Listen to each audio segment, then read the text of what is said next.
নবম শিক্ষক নিয়োগের প্রথম ধাপের সার্কুলার।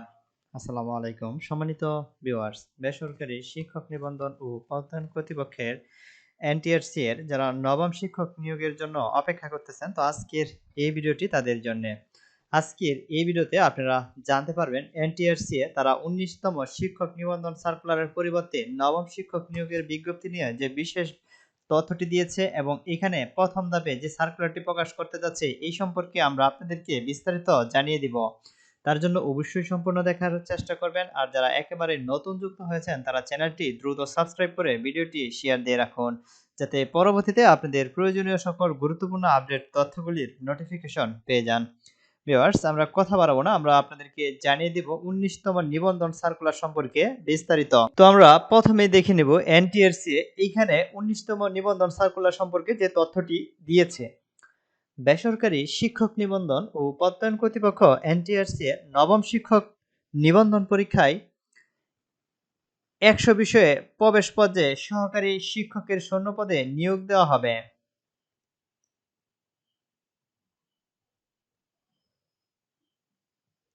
তবে এসব বিষয়ের মধ্যে শূন্যপদ না থাকলে সে বিষয়ে নিয়োগ সুপারিশ করা হবে না। দৈনিক শিক্ষা .com এর পাঠকদের জন্য ধারাবাহিক কয়েকটি পূর্বে এসব বিষয় নামগুলো তুলে ধরা হচ্ছে। আগে 2 পর্বের ধারাবাহিকতায় আজ 3য় পর্বের বিষয়গুলির নাম তুলে ধরা হলো।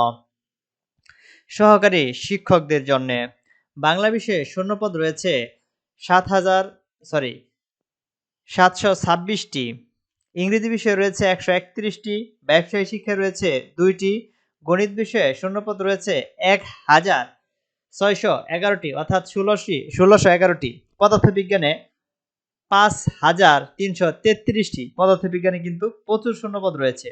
ভৌতবিজ্ঞানে 5932টি, ভৌতবিজ্ঞানে আরো বেশি।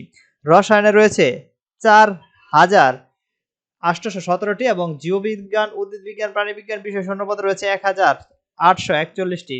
গার্হস্থ্য অর্থনীতি বিষয়ে শূন্যপদ রয়েছে 1206টি এবং ইসলাম শিক্ষা বিষয়ে শূন্যপদ রয়েছে 605টি। হিন্দু ধর্ম শিক্ষা বিষয়ে শূন্যপদ রয়েছে 118টি এবং বৌদ্ধ ধর্ম শিক্ষা বিষয়ে শূন্যপদ রয়েছে 18টি। খ্রিস্টান ধর্ম শিক্ষা বিষয়ে শূন্যপদ রয়েছে 9টি এবং কৃষি শিক্ষা বিষয়ে শূন্যপদ রয়েছে 570টি। কারুকলা বিষয়ে শূন্যপদ রয়েছে 8085টি, অর্থাৎ কারুকলা বিষয়ে সবচেয়ে বেশি দেখা যাচ্ছে।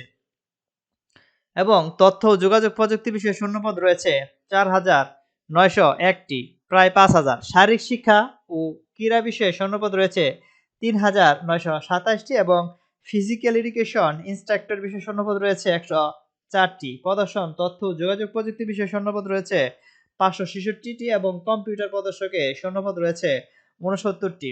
প্রদর্শক পদার্থবিজ্ঞান বিষয়ে শূন্যপদ রয়েছে 397টি এবং রসায়নে রয়েছে শূন্যপদ রয়েছে 422টি। প্রদর্শক উদ্ভিদবিজ্ঞানে শূন্যপদ রয়েছে 15টি এবং প্রদর্শক প্রাণীবিজ্ঞানে শূন্যপদ রয়েছে 20টি। প্রদর্শক জীববিজ্ঞানে শূন্যপদ রয়েছে 99টি এবং সহকারী মৌলবীর শূন্যপদ রয়েছে 1151টি। সহকারী মৌলবী আল হাদিস শূন্যপদ রয়েছে 972টি এবং সহকারী মৌলবী আরবি বিষয়ে শূন্যপদ রয়েছে 2209টি। সহকারী মৌলবী ফিকা আকাইদা দাওয়া সহ শূন্যপদ রয়েছে 6118টি। ইত্যাদি কারি শূন্যপদ রয়েছে 2562টি। তো এইখানে আমরা দেখতে পাচ্ছি শূন্যপদের সংখ্যা প্রভাষকের রয়েছে বাংলায় 25টি, ইংরেজিতে 20টি, অর্থনীতিতে 14টি, রাষ্ট্রবিজ্ঞানে 33টি এবং ইতিহাসে 60টি, ইসলাম শিক্ষা, ইতিহাস ও সংস্কৃতি বিষয়ে 30টি এবং দর্শনে 8টি এবং সমাজবিজ্ঞানে 10টি, সমাজকর্ম ও সমাজকল্যাণে 6টি, মনোবিজ্ঞানে 4টি, পদার্থবিজ্ঞানে 11টি, রসায়নে 15টি, ইসলাম শিক্ষায় 34টি, ব্যবস্থাপনায় 60টি, হিসাব বিজ্ঞানে 60টি, কৃষি বিজ্ঞানে 44টি, মার্কেটিংয়ে 13টি, ফিন্যান্সে 4টি, গ্রন্থাগার তথ্য বিজ্ঞানে 5টি এবং ইনস্ট্রাক্টর বাংলা 2টি, ইংরেজিতে 5টি, পদার্থবিজ্ঞানে 2টি, রসায়নে 4টি এবং গণিতে 4টি, ব্যবস্থাপনায় 1টি। প্রভাষক ইসলাম ইতিহাস ও সংস্কৃতি ফাজিল মাদ্রাসা শূন্যপদ রয়েছে 105টি। প্রভাষক তথ্য যোগাযোগ প্রযুক্তিতে শূন্যপদ রয়েছে 325টি। প্রভাষক আল কুরআন অ্যান্ড ইসলামিক স্টাডিজ শূন্যপদ রয়েছে 356টি। প্রভাষক আল হাদিস ইসলামিক স্টাডি শূন্যপদ রয়েছে 226টি। তো এইখানে আপনারা লক্ষ্য করলেন যে যাদের যে সাবজেক্টগুলি রয়েছে এখানে শূন্যপদের একটি তথ্য কিন্তু তারা দিয়েছে, যেখানে মোট 69,577টি শূন্যপদ রয়েছে।